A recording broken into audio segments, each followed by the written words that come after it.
주님의 은혜가 함께 하시기를 축복합니다. 옛사람을 벗어버리고 새 사람으로 살기, 오늘 6번째 시간입니다. 네, 오늘 6번째 시간. 어, 오늘 하나님을 추구함, 이런 제목입니다. 네, 하나님 중심적인 가치관의 이제 한 가지 특징으로 하나님을 추구함, 이런 제목입니다. 우선 그 도표를 좀 올려주시면 좋겠습니다. 옛사람과 새사람의 삶을 얘기했는데요. 옛사람에는 네 가지 특징이 있다. 우리가 이전에 살폈죠. 자기중심적 가치관, 자기를 과신하는 것, 세 번째는 자기 기준, 네 번째로는 자기를 변호하는 것. 거기서 나타나는 신앙이 있다. 그러니까 자기중심적 신앙이니까 이건 잘못된 신앙이죠. 왜곡된 신앙이에요. 그래서 기복신앙이 그렇고 율법주의가 그렇습니다. 이쯤 되면 영적으로 눈이 분별력이 가려워요. 소경돼요.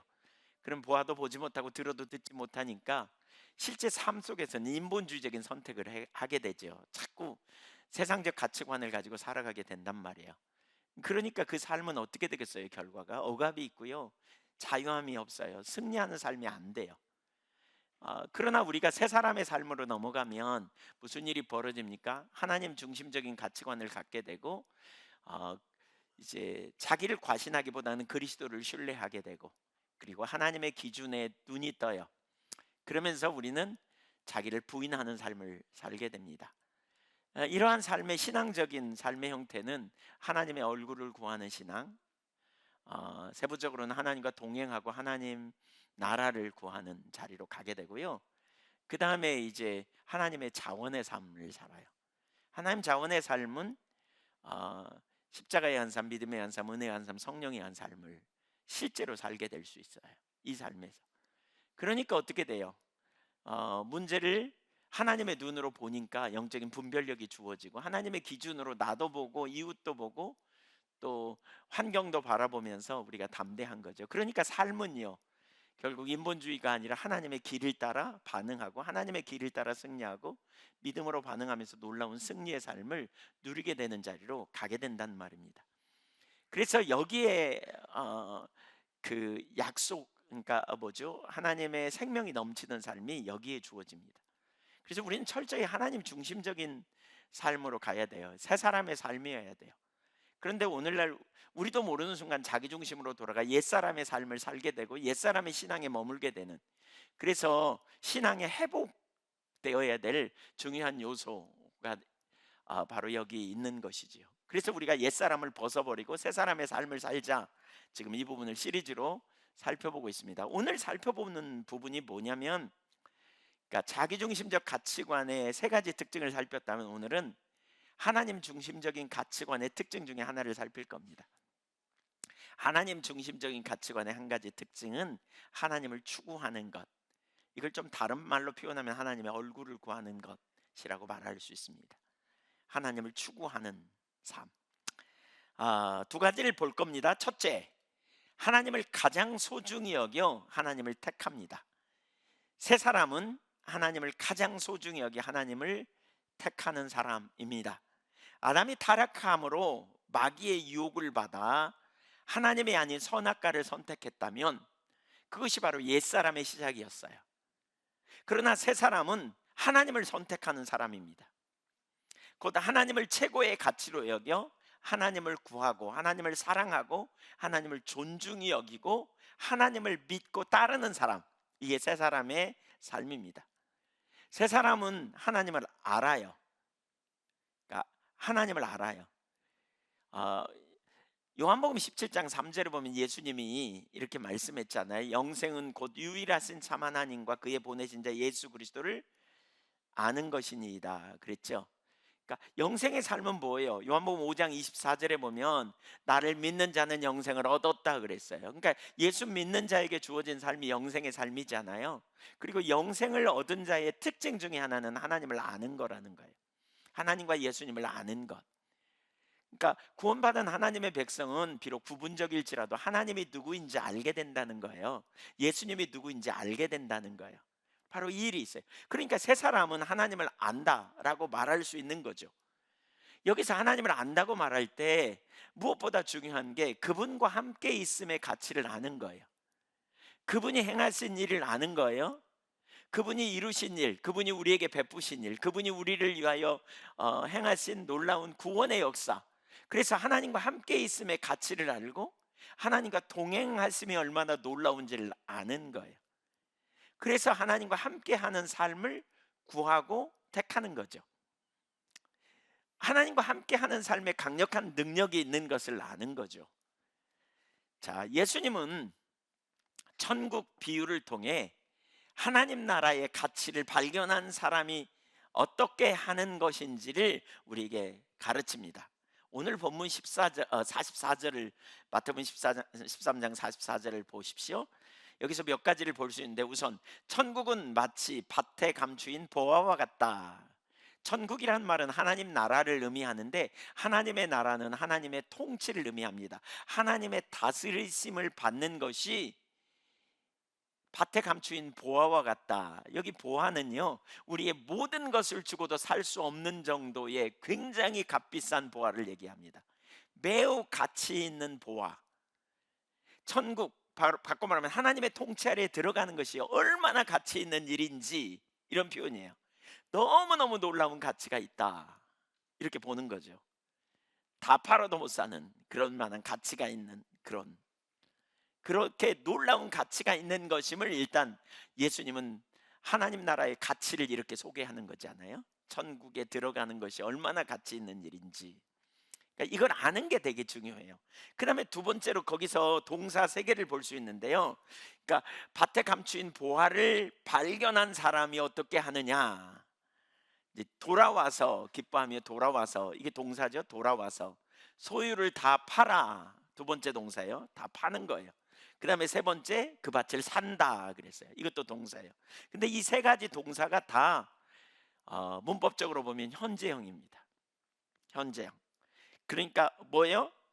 지속적으로 그걸 사기 위해 노력하고 실제로 모든 것을 사는 단호한 행동을 의미합니다. 그러니까 절대적 가치 앞에 상대적 가치를 거부할 줄 아는 용기 있는 삶을 가르치는 것입니다. 방송실 목소리가 너무 톡톡 튀는 것 같고 좀 울리는 것처럼 느껴지는데 조금 조정해 주세요. 네. 그러니까 모든 것으로 살 만큼 그렇게 엄청난 가치가 있는, 이런 하나님의 통찰에 들어가는 것이 가치가 있는, 하나님의 통찰에 들어간다는 것은 그분의 명령과 규례와 법도에 순종하고 따라가는 거잖아요. 근데 사실 오늘날 이런 삶이 참 쉽지 않은 것 같아요. 여러분은 어떠세요? 하나님 나라에 들어가는 것이 그렇게 가치 있는 일로 여겨지나요? 네, 우리 청년들에게 지난번에 전에 물어봤어요. 하나님의 명령이, 하나님이 주신 계명이 축복이냐 저주냐 그랬더니 저주래요. 그래서 왜 저주냐고 그랬더니 무겁잖아요. 우린 그렇게 안 살고 싶은데 그렇게 살라 그러는 거잖아요. 그러면 이 다음에 결혼했는데 거짓말하면서 간음해. 그러면 어떻게 해? 그러면 간음하면서 예를 들면 바람 피우면서 거짓말해. 그러면 어떻게 해? 계명이 축복이야 저주야? 그거 빼고 그거 저주예요. 그래서 사실 계명은 하나님이 우리에게 가장 좋은 것으로 행복한 삶을 위해 주셨어요. 믿으세요? 우리는 은연중에 그 계명은 무거운 거고 계명은 우리에게 무거운 짐으로 여겨지는 그런 사람들이 있어요. 근데 그건 가치를 몰라서 그래요. 이거 속는 거예요. 하나하나 생각해 보세요.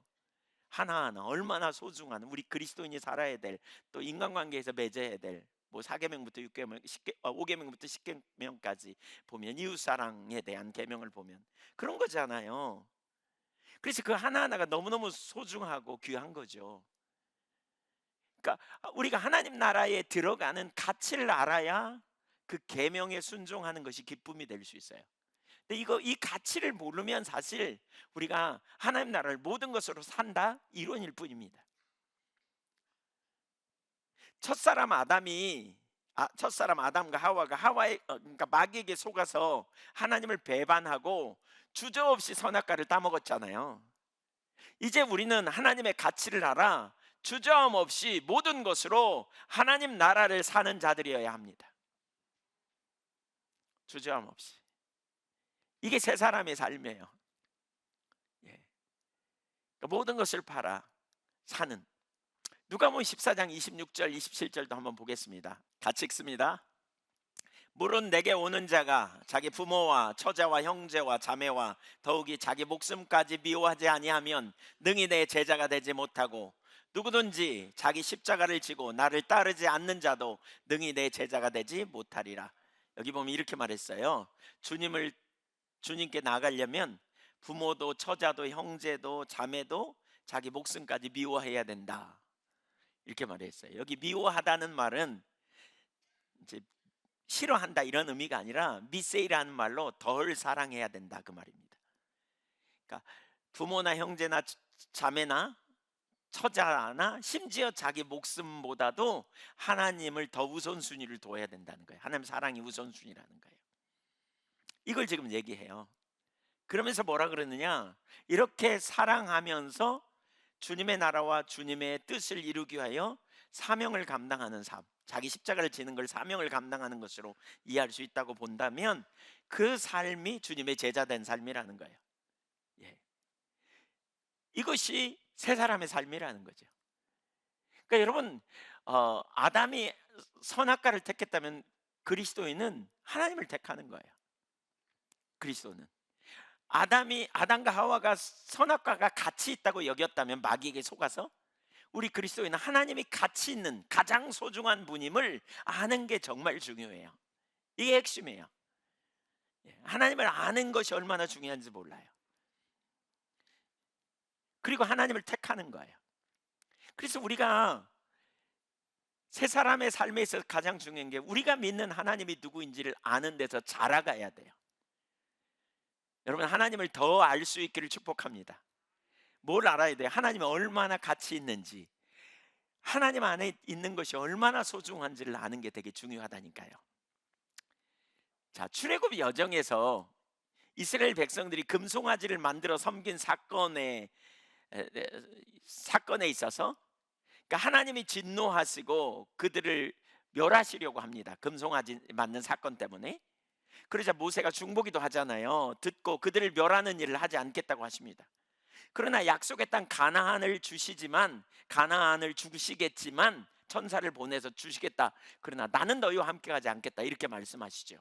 출애굽기 33장 1절부터 3절에 보면, 왜냐하면 너희가 목이 곧은 백성이라, 한마디로 말하면 너희는 말 정말 안 듣는 백성이라 내가 너희와 함께 가면 너희 다 죽어. 그러니까 내가 안 가는 게 나아, 이렇게 말씀하죠. 근데 모세는 진을 떠나서 따로 텐트를 쳐요. 개인적인 장막을 쳐요. 그리고 거기 가서 하나님을 찾기 시작합니다. 그러면서 뭐라고 기도하냐면, 출애굽기 33장 15절 16절 읽어보겠습니다. 모세가 여호와께 아뢰되, 주께서 친히 가지 아니하시려거든 우리를 이곳에서 올려 보내지 마옵소서. 나와 주의 백성이 주의 목전에 은총 입은 줄을 무엇으로 알리까? 주께서 우리와 함께 행하심으로 나와 주의 백성을 천하 만민 중에 구별하심이 아니니까. 자, 이게 보세요. 모세가 뭐라 그래요? 친히 가지 아니하시려거든. 하나님이 친히 가지 아니하시려거든. 이건 뭐냐면, 친이라는 말은 얼굴로 함께 가지 아니하시려거든, 이 말입니다. 하나님 임재로 함께 하지 아니하시려거든 우리를 이곳으로 올려보내지 마옵소서. 우리가 은총 받은 걸 뭘로 알아요? 하나님의 함께 하심이 우리가 열방 중에서 구별된, 그리고 은혜 받은 증거가 아닙니까? 이렇게 말하는 거예요. 그래서 풍요의 땅 가나안보다 모세는 척박한 사막을 택한 겁니다. 더 정확히 말하면 그는 하나님과 함께 하시지 않은 젖과 꿀이 흐르는 가나안 땅보다 하나님의 함께 계시는 척박한 땅,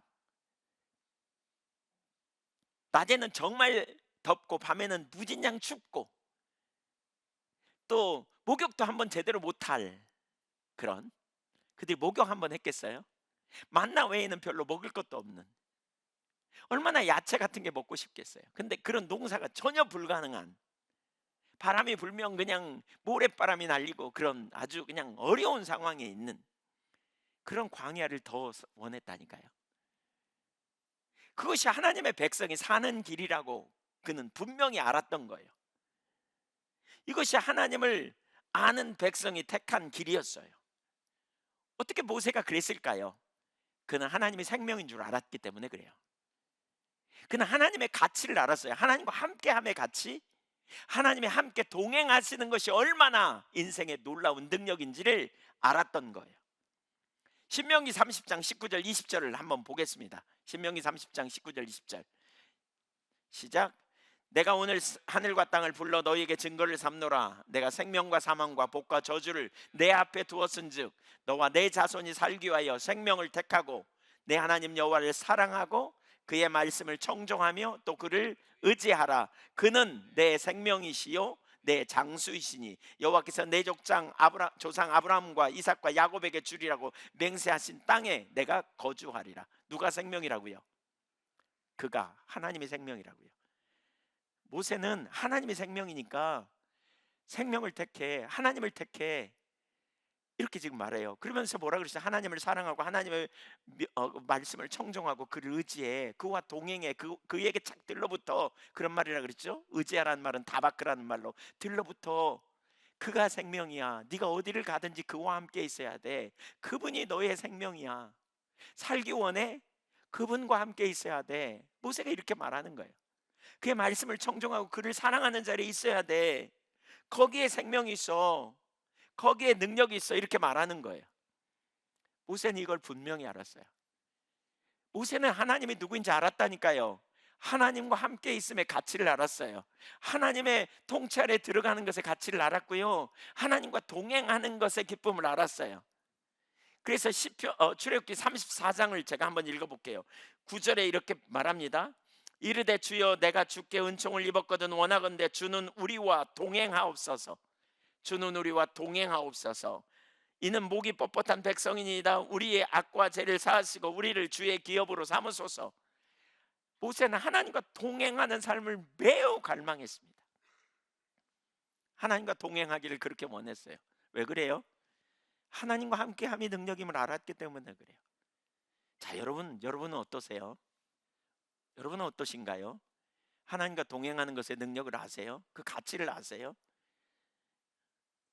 가나안, 젖과 꿀이는 가나안보다, 하나님 안 계시는, 하나님이 동행하시지 않는 가나안보다, 하나님이 함께하지 않는, 친히 함께 가지 않는 가나안보다 하나님이 친히 함께 계시는 광야를 택하시겠어요?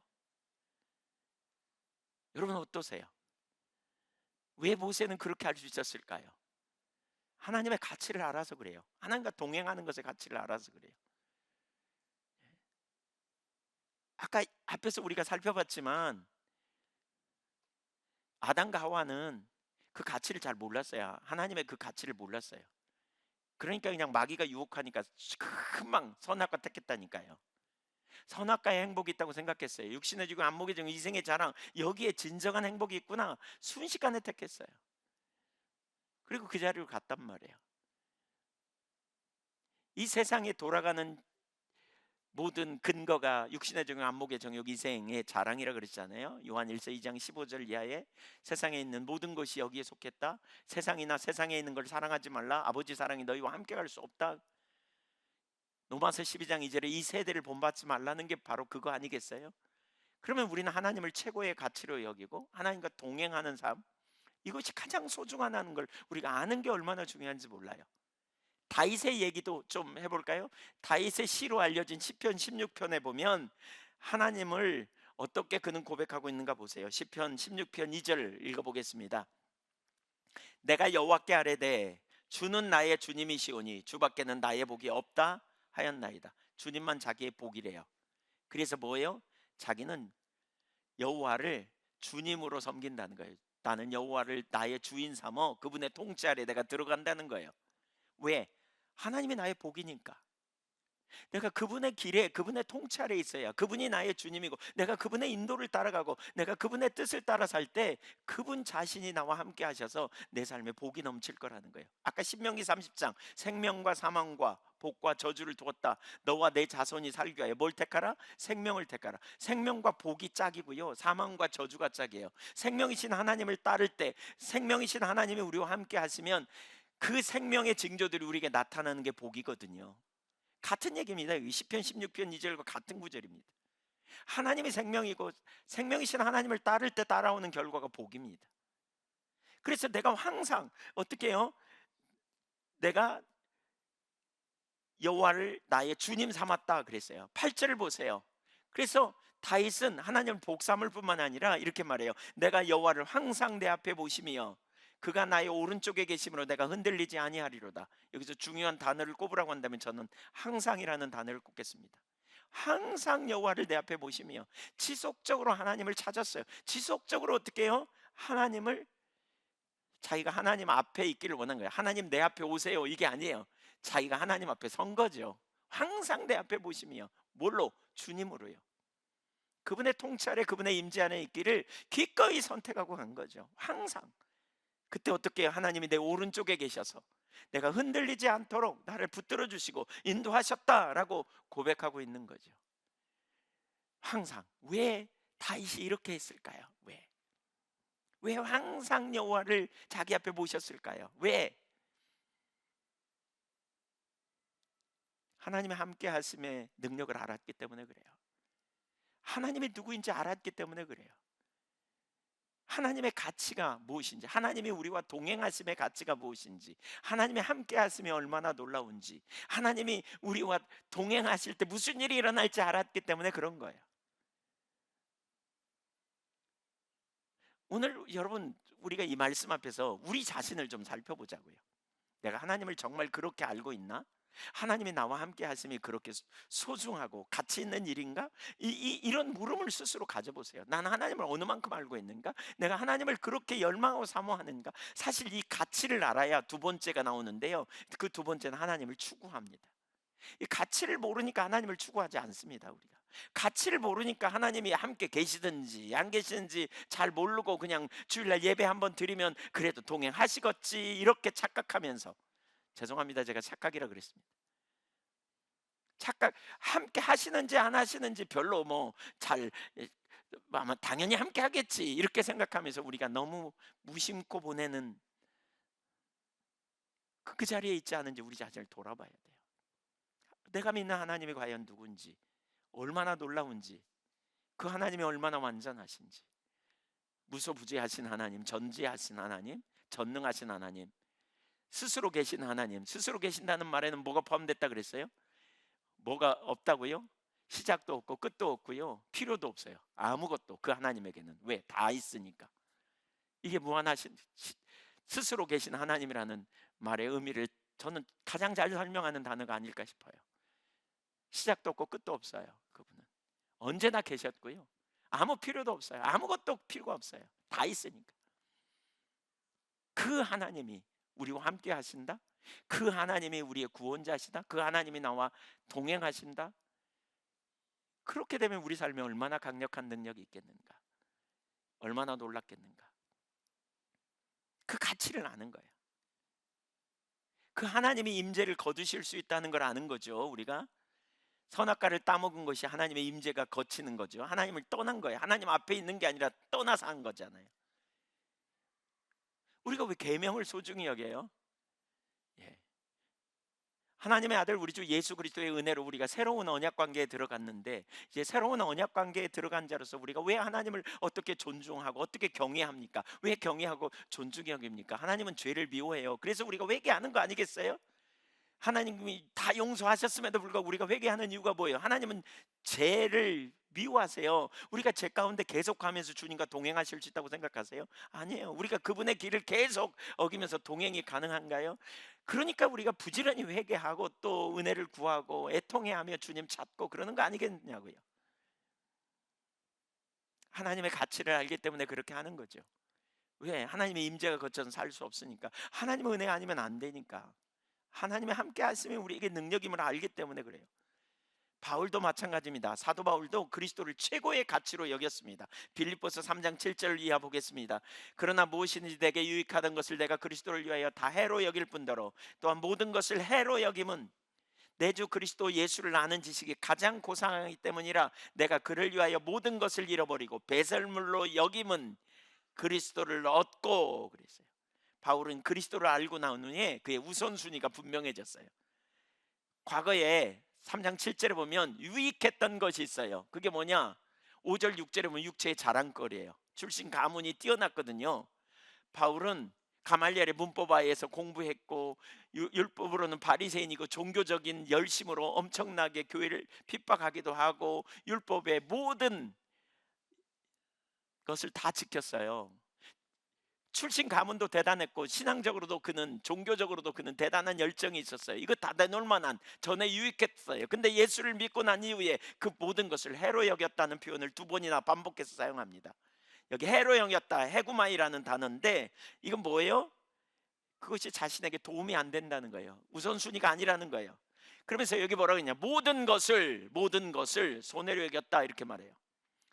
예, 모든 것이 뭐냐? 그리스도를 아는데 방해되는 모든 것이에요. 하나님을 아는데, 하나님과 동행하는 것, 그리스도와 동행하는 삶에 방해되는 모든 것을 손해로 여겼다는 거예요. 철저하게 손해로 여겼어요. 왜 그러느냐? 그리스도를 아는 지식이 가장 고상해서. 고상하다는 말은 탁월함이라는 문자적인 의미를 지니고 있어요. 가장 뛰어나요. 왜 바울 사도가 그리스도를 아는 지식이 탁월하기 때문에 다 배설물로 여겼을까요? 왜 손해로 여겼을까요? 왜? 바로 그를 위하여, 곧 그리스도를 얻기 위하여, 그 말입니다. 그리스도를 얻기 위하여 그렇게 했다는 거예요. 그래서 모든 것을 다 지금까지 귀중하게 여겼던, 세상적인 가치로 볼 때는 아주 귀중하게 여기는 그 모든 걸 배설물로 여겼다. 쓰레기. 배설물 뭔지 아시죠? 예. 바울이 그리스도를 만난 후 그 이전의 삶 전체에 대해서 얼마나 철저하게 가치관이 전환됐는가를 보여주는 거예요. 여러분, 이게 그리스도인의 삶이에요. 우리가 예수 믿기 전에 가지고 있던 똑같은 가치관을 가지고 예수 믿은 이후에도 똑같이 살 수 있느냐? 불가능해요.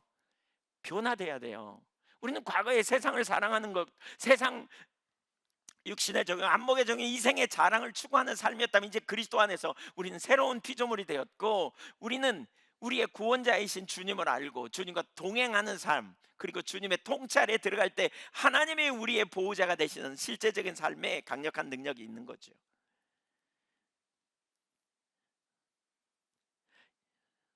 제가 질문해 볼게요, 여러분. 한번 보세요. 출애굽한 이스라엘 백성들이 가나안에 들어갈 때 요셉 지파를 둘로 나눠 가지고 하니까 13개 지파가 되거든요. 근데 네 지파는 지파로 이렇게 안 섞어요. 그래서 12지파에게 유업을 주거든요. 이렇게 분깃을 주잖아요.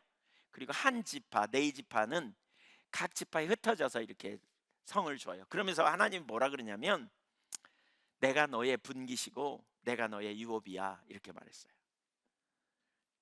땅을 안 줘요, 네 지파에게는. 살 집은 줬어, 성은 줬으니까. 근데 땅은 별로 안 줬어요. 여러분, 하나님이 여러분의 분기시면 좋겠어요? 다른 지파들처럼 땅을 차지하면 좋겠어요? 네. 사실 저는 이 전환이 일어나야 된다고 봐요. 우리가 예수 믿고 구원받은 하나님의 백성은 이 전환이 일어나야 돼. 하나님 앞에 하나님을 우리의 분기 삼는, 하나님을 우리의 힘 삼는, 하나님을 우리의 주인 삼는, 하나님을 나의 변호사 삼는, 하나님이 내 머리를 드시는 분, 하나님이 내 머리를 드시고 하나님이 내 변호를 맡아주시면요, 내가 변호하려고 노력할 필요가 없어요. 하나님께 맡기는 거예요. 하나님을 나의 분기 삼으면 하나님이 나의 삶에, 이후의 삶을 인도해 가시고 붙들어 주시는 분이에요. 이렇게 하나님을 자신의 보물로 소유한 사람은요, 그분 안에서 모든 것을 가져요. 평범한 보물을 갖지 않아도 전혀 불행하다고 생각하지 않아요. 모든 것의 원천 되시는 주님을 소유함으로 그분 안에 있는 모든 만족과 기쁨을 가지기 때문에 그래요. 이게 그리스도인의 삶이에요. 비록 남이 갖지 못한 것 갖지 못했다고 못했지만 그것 때문에 낭망하고 좌절하지 않아요. 오늘날 너무나 많은 사람들은 외적인 것으로 자부심 삼고 힘 삼잖아요. 자기가 가진 집 또는 사는 집 평수, 뭐 어린아이들도 물어본대요. 학교 가면 너 몇 평 사냐? 초등학교 입학하면 그런데요. 너네 몇 평 사냐? 이런 거 물어본대요. 타는 차, 뭐 입는 옷, 뭐 이런 걸로 우리는 되게 이렇게 판단하고 평가하잖아요. 그러나 우리 그리스도인은 하나님을 믿음으로 의지하며 하나님 신뢰함으로 하나님 앞에 나아가는 거예요. 그리스도인은 하나님을 우리의 힘 삼고 의 삼고 생명 삼고 나아가는 거죠.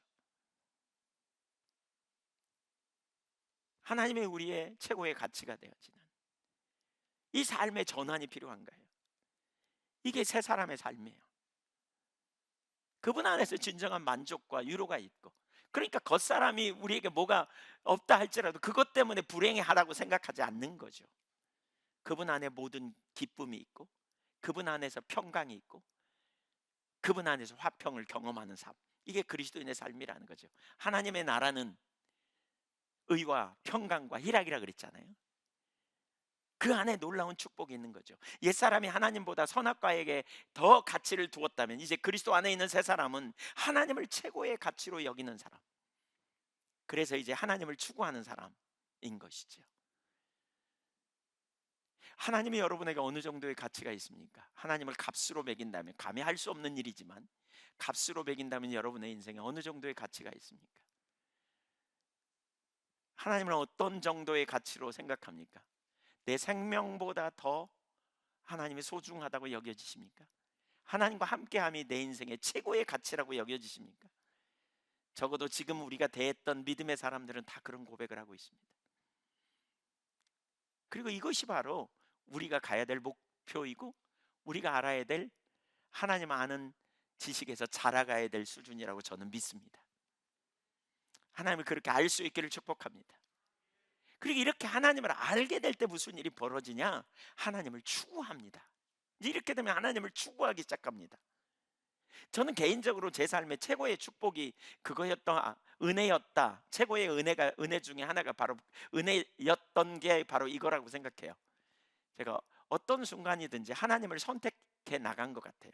자존심이고 뭐고 뭐 유혹이 없진 않았지만 그 유혹을 따라가기보다는 하나님의 길을 선택하고 하나님의 길로 행하고, 그렇다 그래서 제가 100% 그렇게 했다 그 말은 아닙니다. 실패도 많이 했습니다. 넘어지기도 했습니다. 그러나 그때마다 즉각적으로 하나님 앞에서 회개하고 돌이키고 하나님의 길을 선택하고, 왜? 하나님을 존중히 여기고 하나님을 사랑하고 하나님의 길로 하나님의 가치를 알았기 때문에 그렇게 된 것 같아요. 우리가 하나님의 가치를 알아야 하나님을 따라가요. 하나님의 길로 행할 수 있어요. 이게 새 사람의 삶이에요. 저와 여러분이 다 그 자리에 있기를 소망합니다. 두 번째, 하나님을 추구함. 세 가지를 여기서 볼 겁니다. 첫째, 믿음의 사람들은 하나님을 추구했습니다. 하나님이 인격이세요. 하나님 지정의를 가지셨죠. 예, 하나님은 지식이 있으시고요, 감정이 있으시고요, 의지가 있으시잖아요. 성삼위 하나님은 각 인격이 다 지정의가 있으시죠. 각 위격마다. 우리는 하나님의 형상을 가졌어요. 우리가 하나님을 닮아 인격을 가진 존재가 된 거죠. 그래서 우리 안에는 하나님을 알 수 있는 능력이 이제 주어진 것입니다. 그러나 인간이 죄를 범하면서 그 능력을 상실해 버렸어요. 하나님 아는 것을 상실해 버렸어요. 그런 우리를 위하여 하나님이 먼저 사랑하시고 먼저 택하셔서 독생자를 아끼지 않고 내놓으셔서 우리가 구원받을 길을 마련해 놓고, 우리가 그 은혜를 믿음으로 받아들여서 성령에 의해서 우리가 거듭나는 일이 일어났죠. 그렇죠? 그래서 우리는 영생을 얻게 되었습니다. 거듭남을 통해서. 그리고 하나님과 새로운 가족 관계가 된 겁니다. 그러므로 우리는 이제 하나님을 알게 되었다는 거예요. 아까 요한복음 17장 3절에 영생은 곧 유일하신 참 하나님과 그의 보내신 자 예수 그리스도를 아는 것입니다. 그래서 여기서부터 우리는 뭐가 일어나요? 교제가 일어납니다. 교제. 인격적인 하나님과의 교제, 친밀한 교제. 우리가 그분을 인격이니까요, 인격적인 만남에는 반드시 교제가 있게 돼 있어요. 인격적인 만남에는 인격적인 교제가 우리 가운데, 하나님과 우리 가운데 있어야 된다는 거죠. 에이든 토저의 글을 제가 읽어보겠습니다. 에이든 토저가 하나님을 추구함이라는 책에서 제가 오늘 그 글을 많이 인용할 겁니다. 에이든 토저가 하나님을 추구함, 아주 좋은 책입니다. 이 책을 읽고 개인적으로 저는 오래전에 제 삶에 doing에서 인격적인 하나님과의 관계로 전환되는 그러니까 그런 일이 일어났습니다. 우리 신앙은 doing인 줄 알았어요. 예배드리고 봉사하고 기도하고 전도하고 하고 이거 잘하면 믿음 좋다고 생각했어요. 그리고 저도 꽤 믿음 좋은 사람이었고요, 그 부류에 속하면. 근데 제가 그 책을 읽으면서 제 삶에 전환이 일어났어요. 우리 신앙은 doing 이전에 관계로부터 시작되는구나. 하나님을 아는 것은 그분의 관한 지적인 동의로 끝나는 게 아니구나. 인격체신 하나님과 교제를 통해서 그분을 아는구나. 제가 이런 부분을 그 책을 통해서 깨달으면서 제 삶에 신앙적인 획기적인 전환이 일어났어요. 아주 좋은 책이에요. 여러분도 기회가 되면 꼭 읽어보시면 좋겠어요. 지금도 봐요. 지금도 제가 가끔 미국의 어느 유명한 목사님 이름은 생각이 안 납니다. S로 시작하는데 그것만 기억납니다. 그분은 꽤 유명한 분이에요. 근데 그분은 자기 성경 교재 책상 위에 항상 두 권의 책이 있대요. 하나는 성경이고요, 하나는 그 책이래요. 하나님을 추구함이라는 책이래요. 그만큼 깊이가 있는 책이고요, 아주 좋은 책입니다. 기회가 되면 좀 보셔도 좋겠어요. 그분의 글을 인용합니다. 하나님과 영혼 사이에, 우리의 영혼 사이의 교제는 우리가 지각할 수 있는 것이고 개인적인 것이다. 그러면서 지각할 수 있는 것과 개인적이라는 말을 설명해요. 개인적이라는 뜻은 교제가 믿는 사람들이 모여서 된 몸을 통해 개인에게 이르는 것이 아니고, 그러니까 이건 성경 공부를 통해 이르는 게 아니다, 뭐 그런 의미로 이해할 수 있을 것 같고요.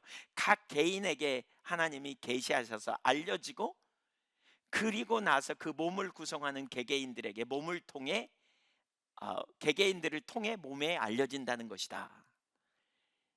이제 각 개인적으로 그러니까 만날 수 있다는 거죠.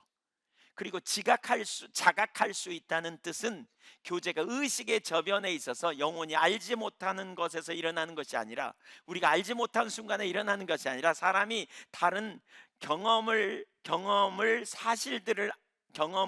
사실들을 통해 사실인 것처럼 경험을 사실로 알 수 있듯이 알 수 있는 지각의 영역에서 일어나는 것이다. 그러니까 우리가 하나님과 개인적인 교제를 인식 속에서 할 수 있다는 거죠. 지금 그 얘기예요. 그러면서 이 교제, 영적 교제에 대해서 말하는데, 거듭나는 것이 시작이 아니라 끝이 아니라 시작이라는 거예요. 거듭남을 통해서 이 교제는 시작되어야 된다는 거죠. 왜냐하면 그제야 영광스러운 추구, 하나님의 무한한 부를 탐구하는 기쁜 마음의 추구가 시작되기 때문이다. 그것이 우리가 시작을 하는 곳이라고 나는 말한다. 그러나 아무도 우리가 끝내야 하는 것을 발견하지 못했다. 왜냐하면 삼위일체 하나님은 너무너무 놀랍고 너무너무 심오하기 때문에, 제한도 끝도 없기 때문에 그분을 금방 우리는 알 수 없다는 거예요. 오늘날 하나님과 영적인 교제가 우리 가운데 너무너무 중요한데, 수많은 믿음의 사람들은 하나님을 알기 시작하면서 하나님을 더 알기 원하고 하나님과 함께 있기를 추구한다는 거죠. 많은 사람이 그렇잖아요. 하나님 알기를 원해요. 첫사랑에 감격이 있을 때, 열망이 있을 때 우리가 어떻게 하나님 더 알고 싶다, 그래서 막 성경 읽고 성경 공부하고 싶잖아요. 그렇죠? 어떻게 하나님을 더 할까, 그래서 막 성경 찾아서 읽기도 하고 또 성경 공부 막 더 하고 싶어 하고 이렇게 하잖아요. 그 열망이 처음엔 지적인 영역으로부터 시작하지만 결국 인격적인 하나님을 개인적으로 알기를 사모하는 자리로 나아가야 된다는 거죠. 그래서 수많은 믿음의 사람들이 그 열망이 점점 더 커져 하나님을 찾으며 기도했고 애통해하며 기다림을 통해서 하나님을 더 알게 되고 하나님과 동행하는 삶을 살게 됐다는 거예요. 시편 42편 1절 2절 보겠습니다. 제가 어떤 시편은 되게 우리말 개역 개정판보다 표준 세번역, 현대어 성경이나 공동 번역 같은 게 훨씬 실감나게 번역해서 공동 번역으로 좀 읽어보겠습니다. 암사슴이 시냇물을 찾듯이 하나님 이 몸은 애타게 당신을 찾습니다. 하나님, 생명을 주신 나의 하나님, 당신이 그리워 목이 탑니다. 언제나 임 계신 데 이르러 당신의 얼굴을 배우리이까. 얼마나 하나님을 향한 갈망을 가지고 여기 하나님 찾는지 보세요. 언제나 임 계신 데 이르러 당신의 얼굴을 배우리이까. 내가 당신을 알 수 있을까요? 하나님 어디 계십니까? 내가 하나님과 함께 있기를 원해요. 하나님 알기를 원해요. 이런 사모함. 어떻게 해요? 목마른 사슴이 시냇물을 찾기에 갈급한 것처럼. 목이 말라 다 죽을 것 같아. 그럼 물을 찾잖아요. 그런 것처럼 그렇게 갈급함으로 하나님을 찾아 나갔다는 거예요. 이것이 하나님을 만난 사람들, 믿음의 사람들, 하나님의 임재를 사모하는 사람들의 공동적인 특징이라는 거죠. 그들은 하나님을 간절히 찾았고요, 하나님 알기를 사모했어요. 예. 왜요? 하나님 함께 있는 것이 최고의 복이니까. 하나님 자신을 알기를 구하고 사모하는 열망을 가지고 나가는 거죠. 모세도 마찬가지예요. 모세 하나님을 알았어요. 그래서 그런데도 불구하고 그는 하나님 알기를 더 추구해요. 출애굽기 33장 13절, 내가 참으로 주의 목전에 은총을 입었사오면 원하건대 주의 길을 내게 보이사 내게 주를 알리시고. 여기서 내게 주를 알리란 말은, 주의 길을 보이란 말은 주님의 마음, 주님의 의도가 뭔지 내게 알려주셔서 하나님을 더 알게 해주세요, 이런 갈망입니다.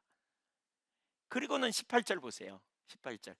그러니까 13절에서는 주의 마음을 알기를 원했다면 18절에서는 주님의 영광을 구합니다.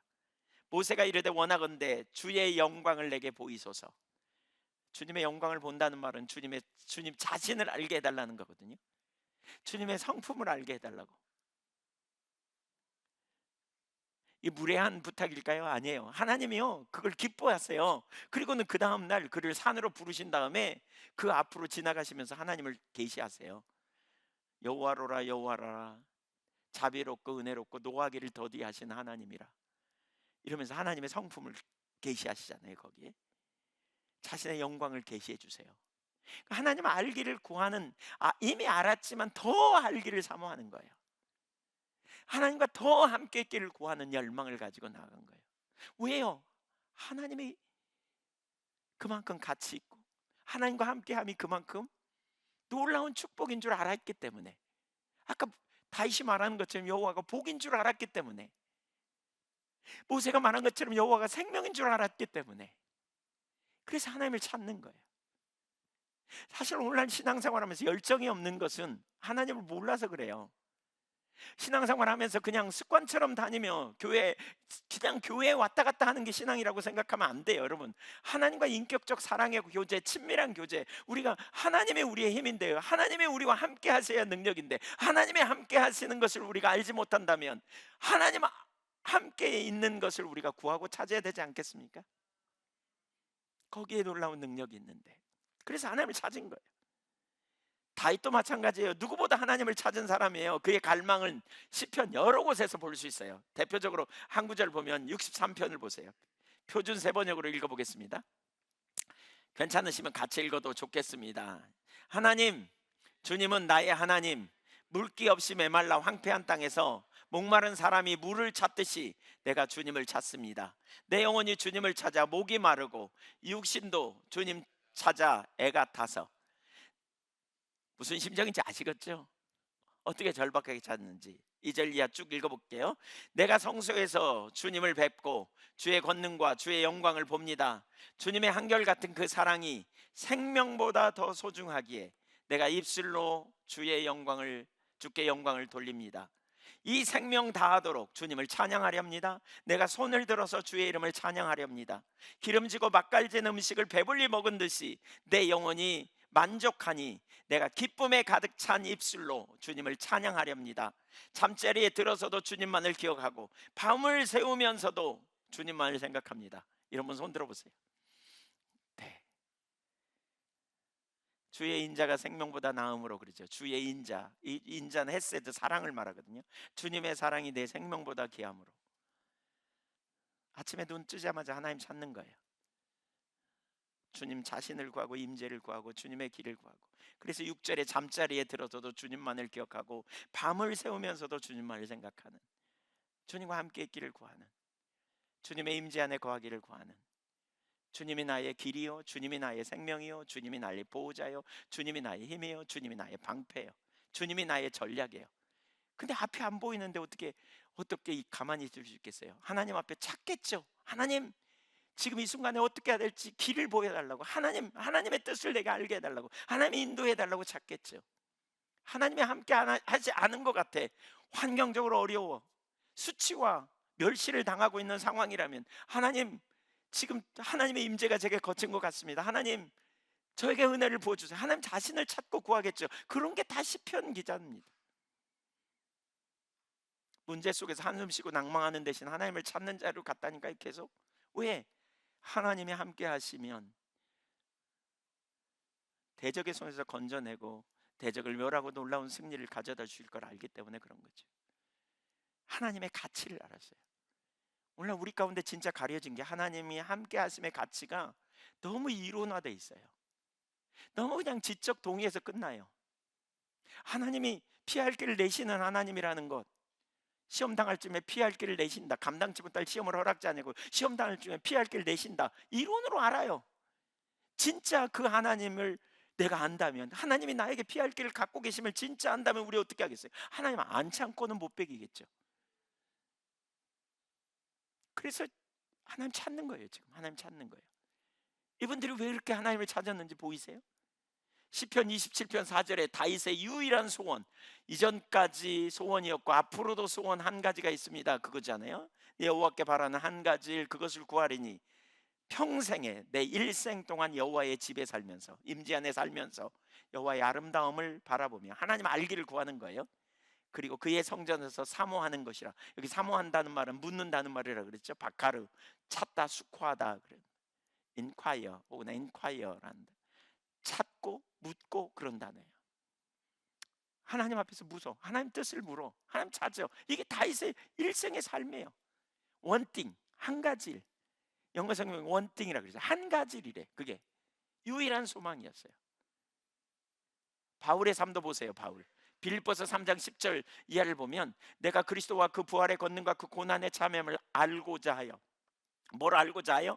그리스도를 알기를 원하고, 부활의 권능을 알기를 원하고, 그리스도를 따라갈 때 오는 고난에 참여하는, 그리스도의 일에 동참하는 것을 알고자 하여. 알고자 하여. 바울은 알기를 원했어요. 바울보다 그리스도를 더 많이 아는 사람 있으면 손 들어보세요. 근데 바울은 자기가 아는 것 다가 아니라는 거예요. 12절, 내가 이미 얻었다 함도 아니요 온전히 이루었다 함도 아니요 오직 내가 그리스도 예수께 잡힌 바 된 그것을 잡으려고 달려가노라. 13절, 나는 아직 내가 잡은 줄로 여기지 않는다. 오직 한 일, 즉 뒤에 있는 건 잊어버리고 앞에 있는 것을 잡으려고 표대를 향하여 그리스도 예수 안에서 하나님이 위에서 부르신 부름의 상을 위하여 달려가노라 그랬어요. 집중적으로 하나님 알기를 추구했어요. 뒤에 있는 건 잊어버리고. 왜? 그리스도를 아는 지식이 가장 고상하기 때문에, 가장 소중하기 때문에. 이게 되어져야 다른 걸 배설물로 여길 수 있어요. 이 가치를 알아요. 그리고 하나님을 추구하는 거예요. 이쯤 되어야 다른 걸 배설물로 여기고 손해로 여기고 우선순위가 전환되어서, 그러면서 주님을 집중적으로 찾는 거예요. 주님 자신이 우리의 힘이 되고 주님이 우리의 능력이 되시고 주님이 생명이 되시는 삶을 살 수 있는 거예요. 신앙은 지적 동의에서, 신앙은 입술의 노름이 아니에요. 신앙은 삶이에요. 우리의 가치를 따라 우리의 삶을 조정하고 순종하고 실제로 살아가는 것이 우리의 신앙이에요. 고린도전서 2장에서도 바울이 뭐라 그랬어요? 내가 그리스도와 십자가에 못 박히신 그분 외에는, 고린도전서 2장 2절에 보면, 그리스도와 십자가에 못 박히신 그분 외에는 아무것도 알지 아니하기로 작정하였다 그랬습니다. 오직 그리스도만 알기로 작정했다는 거예요. 그만큼 우선순위를 두는 거예요. 왜요? 주님의 가치를 알았어요. 하나님이 함께 하시면 얼마나 놀라운지 알았어요. 이거 모르니까 우리가 예수 믿어, 사람들에게 예수 믿어, 예수 믿어, 그래갖고 전도 됐어, 교회 왔는데도 모르니까 계속 그냥 주님 찾아야 돼. 그러면 알았어요, 그리고 안 찾는 거죠. 모르니까요. 하나님 가치를 알면. 저는 과거에 어떤 분이 그러더라고요. 예수 믿고 대박 났다 내 인생에. 근데 저는 저 자신을 돌아보니까 대박 난 것 같지가 않아요. 예수 믿고 나는 좀 구원 받았다니까 좋긴 한데 현재의 삶에서는 별로 없는 것 같은데, 막 이런 생각이 저는 들었어요. 그래서 제가 그분한테 물어봤어요. 뭐가 대박 났냐고. 주님이 함께 하시니까 너무 놀라운 일들이 내 삶에서 일어난다 그러더라고요. 제가 그때는 그 말이 무슨 얘기인지 못 알아들었어요. 왜냐하면 주님의 함께 하심이 대박 난다는 말이 뭔지 몰랐거든요. 여러분 그 말을 아세요? 주님이 여러분의 인생에 함께 하시고 동행하실 때 어떤 일이 일어나는지.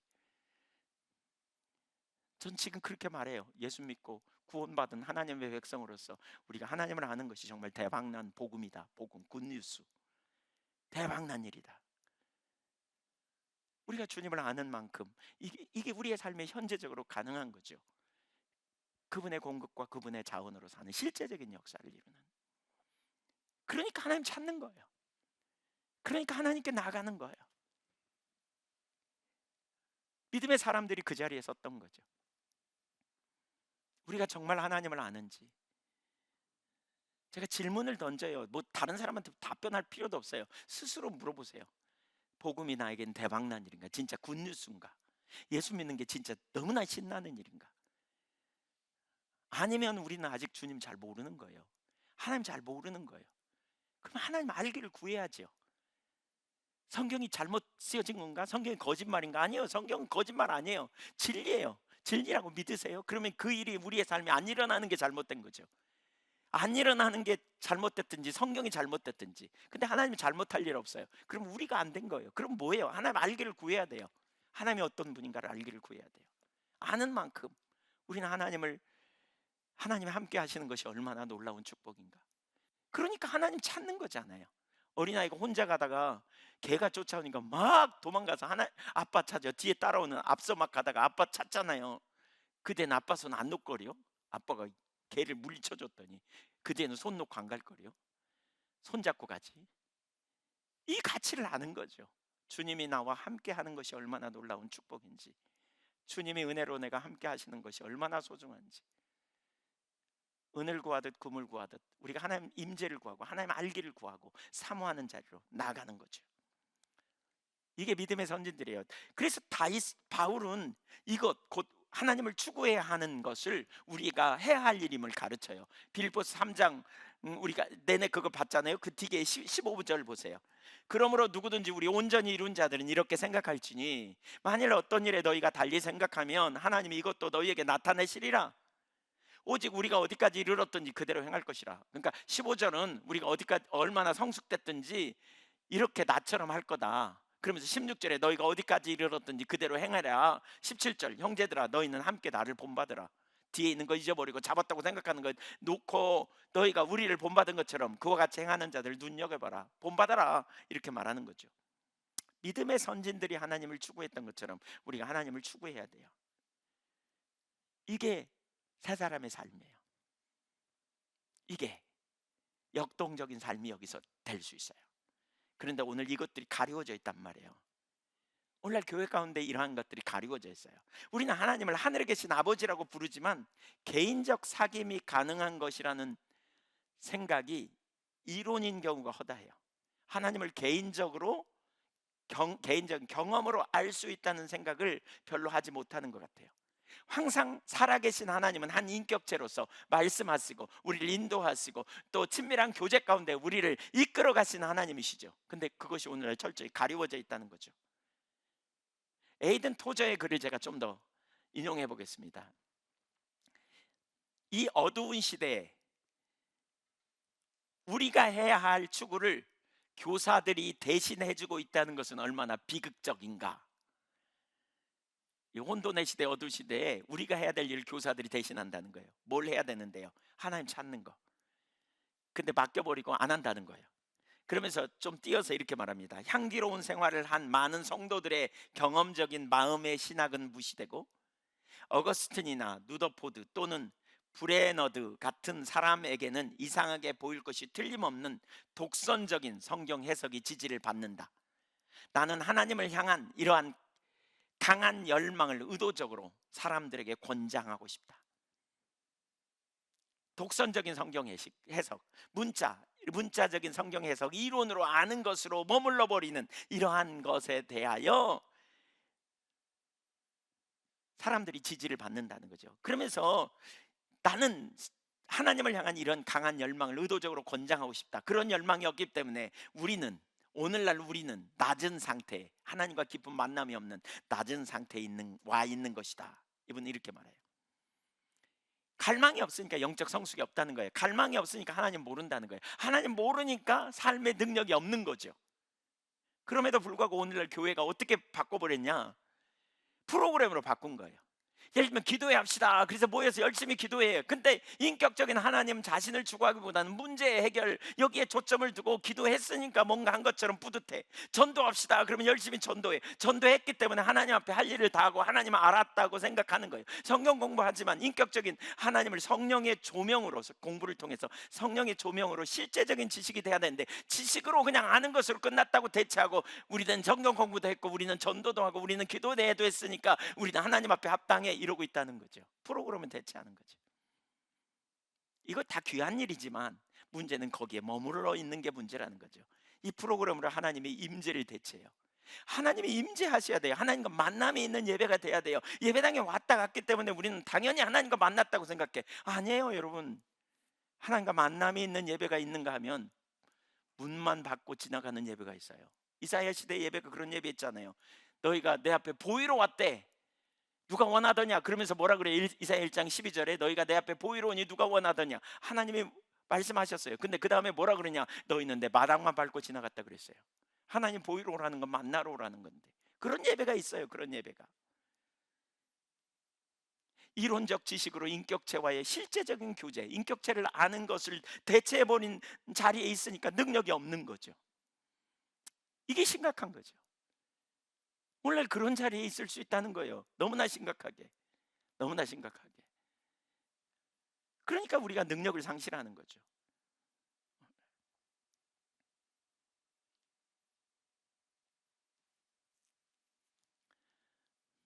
임재가 거친. 두 번째, 하나님을 찾을 때 하나님을 알고 임재 가운데 능력이 있습니다. 우리가 하나님을 추구해야 돼요. 그리고 우리가 하나님을 찾으면 하나님 만나 주신다고 약속하셨어요. 역대하 15장 2절 보겠습니다. 성경 몇 구절 쭉 읽겠습니다. 그가 나가서 아사를 맞아 이르되 아사와 및 유다와 베냐민의 무리들아 내 말을 들으라. 너희가 여호와와 함께하면 여호와께서 너희와 함께 하실지라. 너희가 만일 그를 찾으면 그가 너희를 만나게 되시려니와 너희가 만일 그를 버리면 그도 너희를 버리시리라. 우리가 하나님 찾으면 하나님이 함께 하시고 우리가 찾으면 하나님이 오셔서 함께 동행하시겠다는 거잖아요. 신명기 4장 29절 그러나 내가 거기서 내 하나님 여호와를 찾게 되리니 만일 마음을 다하고 뜻을 다하며 그를 찾으면 만나리라.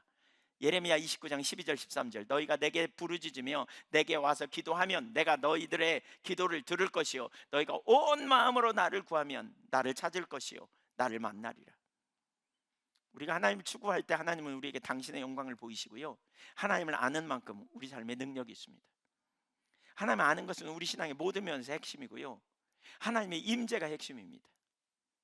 우리는 신약시대에 하나님이 약속하셨어요. 두세 사람이 내 이름으로 모인 곳에 내가 너희와 함께한다. 그러니까 우리는 이 구절을 자동으로 생각하기가 쉬워요. 달라스 윌라드도 그렇게 말하거든요. 하나님의 임재를 지적 동의로 지적인 수준에서만 이해하는 경향이 있다. 근데 그 이상이라고 그래요. 그 이상. 달라스 윌라드라고 아주 복음주의 신학자 아주 귀한 분이죠. 하나님의 모리학이라는 책도 썼고 아주 귀한.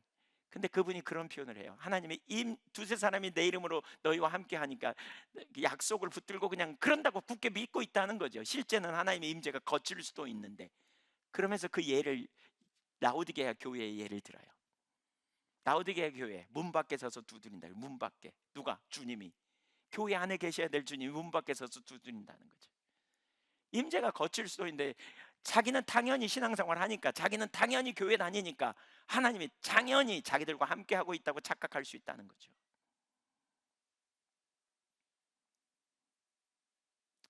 사실 하나님의 임재와 하나님을 아는 것은 우리 신앙의 모든 면에서 핵심입니다. 예배만 해도 그렇습니다. 우리가 더 깊은 예배로 나가지 못하는 이유는 하나님 잘 몰라서 그렇고요. 또 하나는 예배에 그러잖아요. 신령과 영과 진리로 진리의 기초에서 하나님께 나가야 되잖아요. 하나님을 아는 만큼 우리가 하나님께 더 깊은 예배로. 그러니까 하나님을 알면 도리적인 반응이 나오잖아요. 하나님이 너무 크신 하나님을 알 때 우리는 두려워서 회개하고 그렇죠? 경배의 자리로 가잖아요. 그러니까 하나님을 아는 것이 온전한 예배가 되고요. 더 깊은 예배로 나갈 수 있는 비결은 하나님이 임재하셔야 돼요. 하나님 우리 가운데 임재하셔야 우리가 온전한 예배로 더 깊은 예배로 나갈 수 있어요. 믿음의 삶을 위해서도 하나님 아는 것이 얼마나 핵심인지 아시죠? 하나님을 아는 만큼 믿을 수 있고 믿음으로 행할 수 있어요.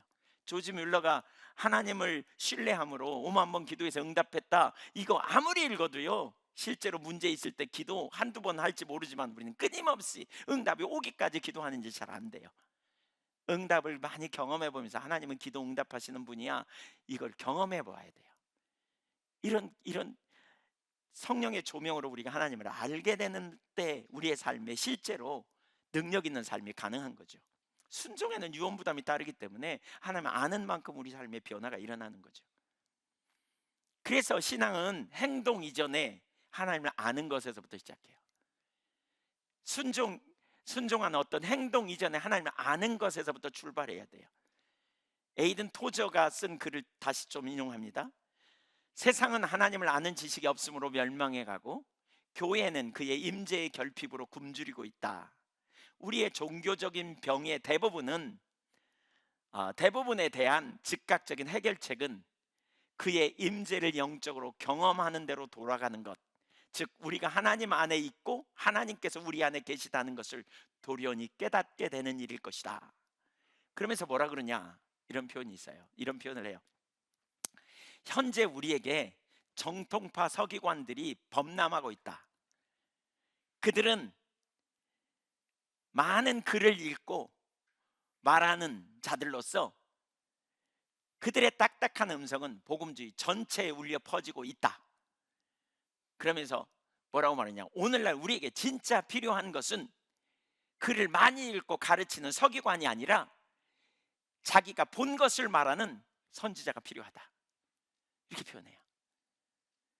자기가 보고 경험한 것을 말하는, 자기가 만난 하나님을 소개하는 선지자가 필요하다, 이렇게 말합니다. 그러니까 하나님을 향한 갈망을 가지고 하나님을 추구하는 가운데 하나님의 임재 안에서 보고 듣고 경험한 선지자가 필요하다는 거예요. 체험적 지식을 갖고 하나님을 개인적으로 아는, 그 하나님, 자기가 만난 하나님을 나누는 이런 선지자가 필요한 시대라는 거예요. 사실 이 동일한 표현을 우리가 말라기서에서도 볼 수 있거든요. 말라기 2장 7절 한번 보십시오. 말라기 시대의 문제를 이렇게 지적합니다. 한번 읽어보죠. 제사장의 입술은 지식을 지켜야 하겠고 사람들은 그의 입에서 율법을 구하게 되어야 할 것이니 제사장은 만군의 여호와의 사자가 됨이거늘. 제사장은 하나님 말씀을 전하는 메신저가 돼야 된다, 그런 의미잖아요. 그래서 사람들이 제사장 만나 하나님의 뜻을 발견하고 길을 발견하고 의도를 알고 이렇게 돼야 되는데, 그러기 위해서 제사장이 필요한 게 뭐냐면 지식이라는 거예요. 여기서 말하는 지식은요, 다하트라는 말입니다. 히브리어로 다하트는 체험적 지식을 얘기합니다. 그 신천지에서 왜 이 구절 호세아 4장 6절 갖고 내 백성이 지식이 없어 망한다 그러면서 성경 공부 안 해서 망한다 그러잖아요. 전혀 그 말이 아닙니다. 이 다하트는 체험적 지식입니다. 개인적으로 하나님을 아는 지식이 없어서 망했다는 거예요. 인격적인 하나님을 몰라서 망했다는 거예요. 예, 그겁니다. 하나님 알기를 구하지 않고 지적인 동의로 끝내버렸기 때문에 성경을 달달달달 암송해도 하나님을 개인적으로 성령의 조명으로 알지 못하면 이론에 불과한 그 대표적인 사람들이 누구죠? 바리새인들이죠.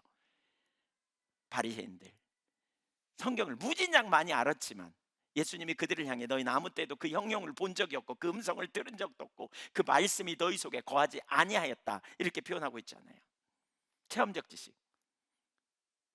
이런 지식이 있어야 돼요. 우리를 왕같은 제사장이라고 말하잖아요. 신약시대에 왕같은 제사장인 여러분, 지식이 있어야 돼요. 어떤 지식이요?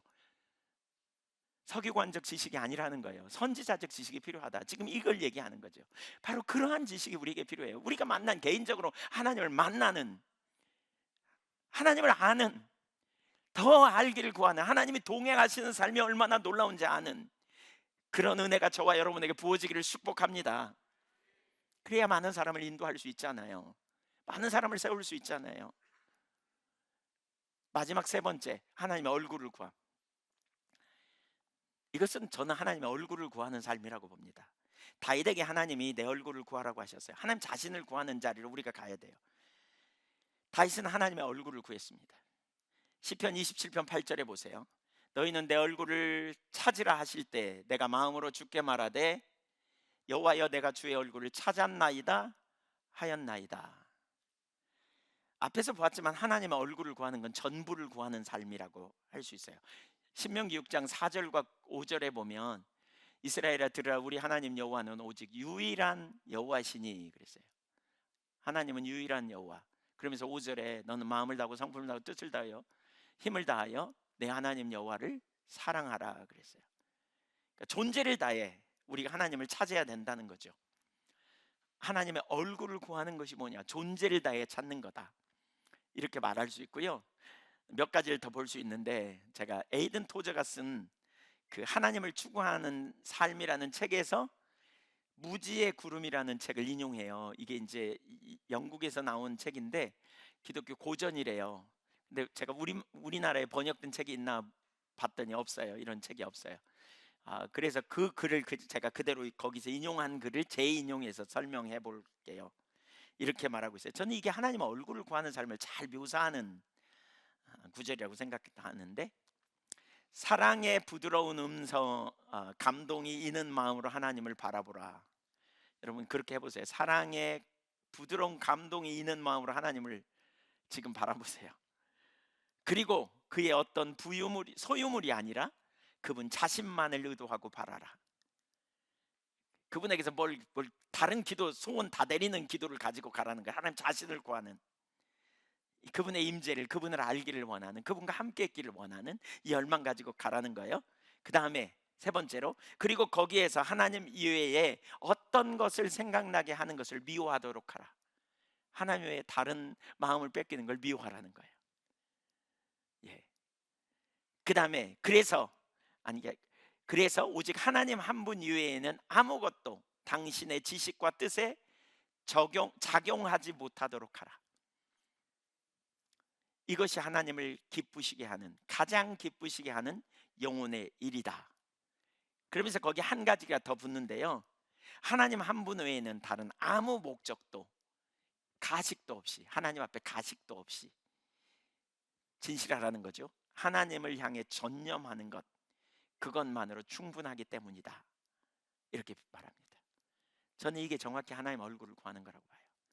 어떤 목적, 어떤 수단 다 내리고 하나님 알기를 원하고 하나님과 함께 있기를 원하고 하나님과 존재적인 만남, 그분의 임재 앞에 코람대오로 서는 경험, 그래서 하나님 자신을 구하는 거죠. 하나님과 함께 있기를 구하고 그분의 마음이 나의 마음이 되기 원하고 그분의 뜻이 나의 뜻이 되기를 원하며 기꺼이 동행하기 원하는 열망을 가지고 가는 것, 이게 바로 하나님의 얼굴을 구하는 삶이라고 봐요. 이렇게 하나님을 찾는 거죠. 어린아이처럼 단순성을 가지고, 단순성, 복잡한 거 다 내리고 말이죠. 그렇죠? 한나가 하나님 앞에 기도할 때 사무엘상 1장에 보면 얼마나 간절히 기도했는지, 그냥 엘리가 술 취했다고 착각할 만큼 그렇게 간절히 기도했잖아요. 다른 사람 의식 전혀 안 한 거예요. 그냥 하나님만 바라보고 나간 거죠. 애통해하며 긍휼을 구하여 나간 거죠. 하나님 자신을 구하는 바로 이 일이 우리에게 필요해요. 여기다 한 가지만 더 첨가하면 지속적으로 이렇게 주님을 찾으면서 주님을 보는 일이 일어나야 돼요. 한번 따라서 보세요. 지속적으로 주를 바라보자. 믿음은 구원하시는 하나님을 향한 지속적 바라봄입니다. 구원하시는 하나님을 지속적으로 바라보는 게 믿음입니다. 믿음은 우리 시선을 돌리는 거예요. 믿음이 있는 사람은 환경에서 주님께 돌리고 나 자신에서 하나님께 돌려요. 믿는다는 것과 본다는 건 상호 교환적으로 쓸 수 있다고 말했잖아요. 민수기 21장에 보면 불뱀에 물린 사람들이 죽어가니까 모세가 기도할 때 하나님이 주신 처방이 뭐냐? 놋뱀을 만들어서 높이 달고 이 놋뱀을 쳐다보면 살 거라 그랬잖아요. 예수님이 요한복음 3장 14절에서 이 구절을 인용하면서 모세가 뱀을 든 것처럼 인자가 들려야 하리니 누구든지 높이 들린 예수 그리스도 인자를 믿는 자마다 영생을 얻는다 그랬어요. 그래서 놋뱀을 바라보는 것처럼 예수님을 믿는 거예요. 그래서 믿는다는 말과 본다는 말을 상호 교환적으로 쓸 수 있다고 봐요. 그렇다면 우리가 예수를 믿는 건 뭐예요? 예수를 보는 거예요. 하나님 믿는 건 뭐예요? 하나님을 바라보는 거예요. 환경에서 눈을 떼어 주님을 볼 수 있기를 축복합니다. 믿음은 보는 거예요. 믿음은 언제 봐요? 지속적으로 보는 거예요. 계속 보는 거예요. 우리가 그 훈련을 하는 거예요. 계속 주님을 믿음으로 바라보는 훈련을 하는 거예요. 아침에 일어나자마자 주님을 바라보고, 차를 운전하면서도 주님을 바라보고. 눈 감고 바라보면 큰일 나요. 예, 눈 뜨고도 볼 수 있잖아요. 우리 영혼의 주님을 바라보는 시편 123편, 성경 몇 구절만 간단히 읽고 마치겠습니다. 1절 2절. 하늘에 계시는 주여, 내가 눈을 들어 주를 향하나이다. 상전의 손을 바라보는 종들의 눈같이, 여주인의 손을 바라보는 여종의 눈같이 우리의 눈이 여호와 우리 하나님을 바라보며 우리에게 은혜 베풀어 주시기를 기다리나이다. 무슨 의미인지 아시겠죠? 긍휼을 기대하는 종이 주인의 손을 기다려, 주인의 처분을 기다리는 종처럼 하나님을 그렇게 바라보고 은혜 베풀어 주시기를 구하고 찾는 거죠. 히브리서 12장 2절. 믿음의 주요 또 온전하게 하시는 예수를 바라보자. 그는 그 앞에 있는 기쁨을 위하여 십자가를 참으사 부끄러움을 개의치 아니하시더니 하나님 보좌 우편에 앉으셨느니라. 하나님 보좌 우편에 계신 믿음의 주요 온전하게 하시는 이인 예수를 지속적으로 바라보는 거예요. 지속적으로 주님을 바라보는 거예요. 믿음은 주님을 바라보는 거예요. 그래서 주님 알기를 구하고요, 주님과 동행하기를 사모하여 임재를 갈망하고요, 구체적으로 인도하심을 구하고요, 기꺼이 그분의 뜻에 순종하겠다고 결단하며 서는 거예요. 종처럼, 주인의 손을 바라보는 종처럼 주님의 뜻을 잘 알고 주님께 깨닫게 하시는 은혜를 구하고, 이것이 새 사람의 삶이에요. 하나님을 추구하는, 그분의 인도를 구하고 그분의 돌보심을 구하고 또 그분 자신 안에 거하기를 구하고 그분의 임재 안에 거하기를 원하고 이렇게 사모하고 열망하는 이 삶이 새 사람의 삶의 특징이라고 저는 믿어요. 거기에 동행이 있어요. 거기에 하나님의 통치가 이루어지고요, 그렇게 행하는 사람에게는, 이렇게 지속적으로 행하는 사람에게는 비밀이 있어요. 저 장미꽃 위에 이슬 아직 맺혀있는 그때 귀에 은은히 소리 들리니 주 음성 분명하다. 주님 나와 동행을 하면서 나를 친구 삼으셨네. 우리 서로 받은 그 기쁨은 알 사람이 없도다. 주님 안에서 주시는 기쁨, 감격, 주님으로 인하여 만족함, 주님 한 분이면 충분한 주님의 위로, 주님의 안식, 주님의 평강, 주님의 인도하심, 주님의 우리를 돌보아 주심, 깨닫게 하시는 그런 은혜들이 우리와 함께 할 때, 그래서 이런 사람은 하나님을 개인적으로 안단 말이에요. 이런 사람은 하나님의 마음을 알아요. 하나님의 목적을 어느 날 깨닫게 되면서 무슨 일이 벌어져요? 내가 사랑하는 주님의 나라와 영광을 위해 기꺼이 그 일에 지속적으로 자신의 삶을 들여 헌신하는 거예요. 누가 바라보든 말든 헌신하며 가는 거예요. 난 아버지의 나라와 영광을 위해 살리라. 예. 하나님 뜻이 이루어지기를 원해요. 그래서 우리의 삶을 드리고 주님 부르시는 날까지 충성되게 가는 거죠. 은혜를 구하고. 또 이런 사람은 하나님의 길로 행하여 주님을 찾다 보면 우리가 잘못된 생각을 하고 있고 잘못된 계산을 하고 있는 게 막 드러납니다. 그때 뭐 합니까? 손해가 날지라도 거기서 돌이키는 겁니다. 이게 우리가 변화되는 능력입니다. 이게 하나님을 믿는 하나님 중심적인 새 사람, 그런 가치관을 가진 새 사람의 특징입니다. 오늘 우리는 두 가지를 살폈습니다. 첫째, 하나님의 가치를 아는 사람, 하나님의 가치를 아는 사람, 하나님의 동행하는 가치를 아는 사람, 하나님의 함께 하시는 것의 가치를 아는 사람. 우리는 하나님을 압니다. 그런데 우리는 그 가치를 너무 조금밖에 모르는 게 아닌가 살펴보십시오. 우리가 하나님과 함께 하는 것을 너무 이론 지적인 영역에서만 생각하고 있지 않은지 보십시오. 하나님의 함께 하시는 그 놀라운 은혜가 무엇인지 우리가 너무 조금밖에 몰라서